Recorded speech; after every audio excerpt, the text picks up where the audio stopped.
C'est le frère Thierry Hubert, dominicain et producteur du Jour du Seigneur, qui prononce l'homélie. Chères sœurs et frères, quelques jours avant Noël, je suis tombé, grâce à mon téléphone portable, sur un résumé d'actualité fort éloquent d'une chaîne d'information en continu.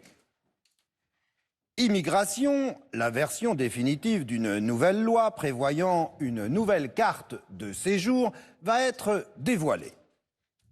Espace, la fusée qui venait de décoller depuis Kourou s'est perdue dans les étoiles. Transport, le jour de Noël, un tiers des trains ne circuleront pas. Eh ben Mazette, me suis-je dit, les rois mages en 2023 ne sont pas assurés de pouvoir atteindre nos crèches. Ce n'est pas gagné, cette histoire. Quel étrange monde, en effet, replié sur lui-même et qui cherche, dans le ciel, sa porte de sortie à une vie qui serait jugée ici trop sinistre. Étrange modernité, si le mot a encore un sens, qui crie liberté à tous les étages et qui rend de plus en plus compliquée la vie ordinaire, la relation entre les humains, l'itinérance, la confiance en la vie, en somme.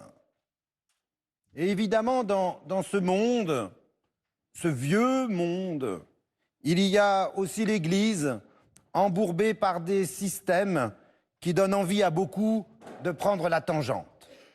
Quel tohu-bohu! Si les mages avaient trouvé une étoile à l'Orient, nous sommes plutôt désorientés. Mais si l'étoile, en fait, cherchait d'abord à nous désinstaller. Souvenez-vous, la nuit de Noël, les anges dans le ciel étoilé claironnaient « Paix sur terre aux hommes de bonne volonté ». Et nous les connaissons, ces hommes de bonne volonté. Il y a d'abord eu les bergers, ces exclus de la société. Et aujourd'hui, il y a ces étrangers qui en savent un peu plus sur le ciel que le commun des mortels. Mais où sont les autres? Les pouvoirs politiques et religieux avaient pourtant été mis dans la confidence de l'étoile. Mais eux ont préféré rester dans l'apparente stabilité de leur palais. Et nous, frères et sœurs, où sommes-nous?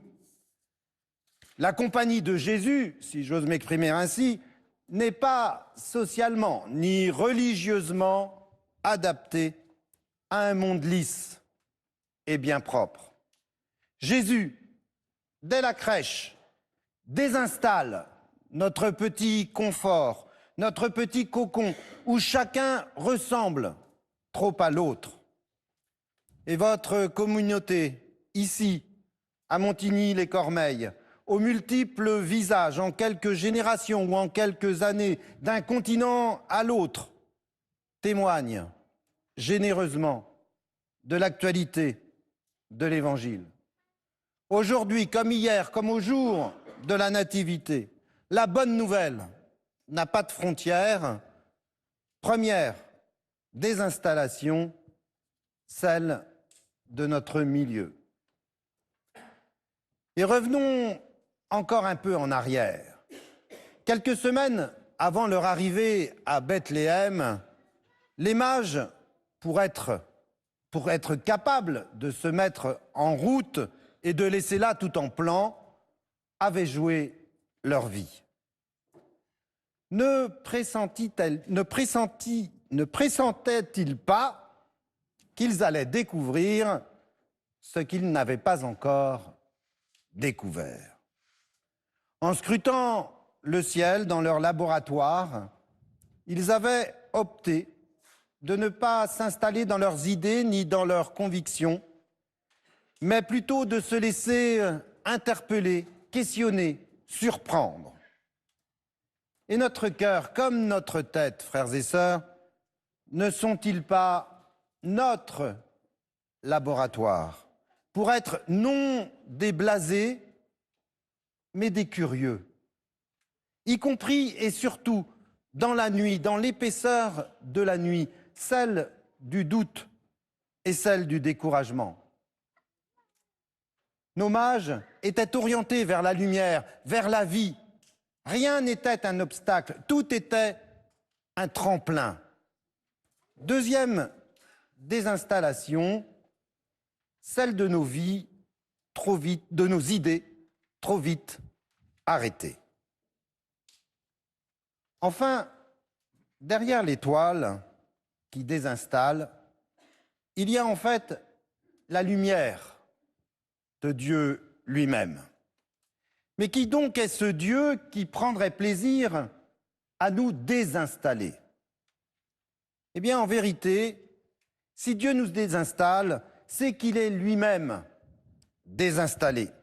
Lui, de conditions divines, au-dessus de toute création, a atterri dans une crèche, entre deux courants d'air. Un atterrissage de l'invisible dans le visible, de l'éternité dans le temps, de la puissance dans la faiblesse. En 2005, lors des JMJ de Cologne, où la tradition aime à dire qu'il y a là les reliques des rois mages, le pape Benoît XVI, qui est entré depuis dans la maison du Père, exhortait les jeunes à découvrir et à apprendre le style de Dieu. Dieu est différent, disait-il, et cela signifie que désormais, les mages, eux aussi, doivent apprendre à devenir différents. N'ayons donc pas peur, frères et sœurs. L'étoile du ciel, dans la paille de la crèche, est notre boussole. Et toujours, lui, Jésus, nous devance et nous désinstalle. Amen.